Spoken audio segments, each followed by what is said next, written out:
Is your driveway in desperate need of repaving, or maybe there's a crack at the end of your driveway that you need to have repaired? Chances are, if you think your driveway needs repaving, it probably does. But where do you begin the whole process? That's what we're here to tell you. There are many different ways that your driveway can be repaired or repaved. Crews can use asphalt, the more expensive option of concrete, or the more aesthetically pleasing look of brick pavers.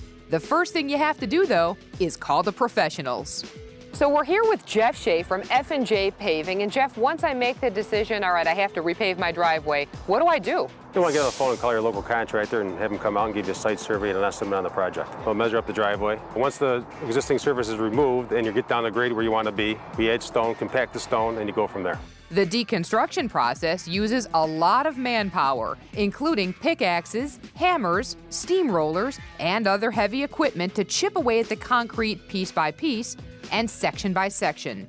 They have to be careful to remove all of the existing pavement before pouring the new foundation.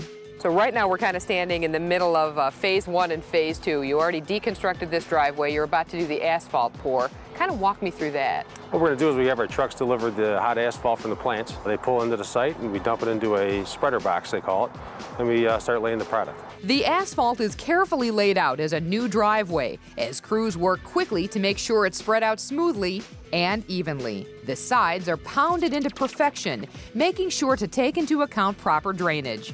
The process is similar to a concrete pour, but takes less time to complete.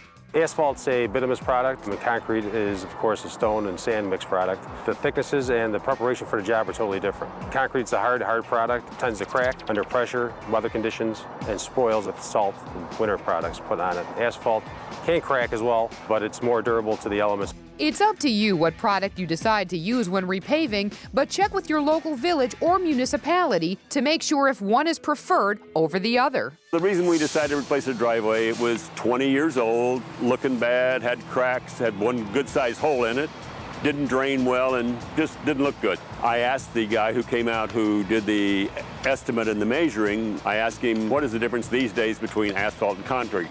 He said concrete is about double, and your asphalt will last 30 years. A concrete driveway might last longer depending on what climate you live in.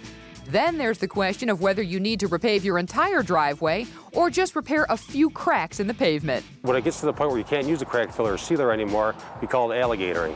Alligatoring is little tiny cracks and they kind of burst together, and it's a cluster of cracks that cannot be repaired anymore.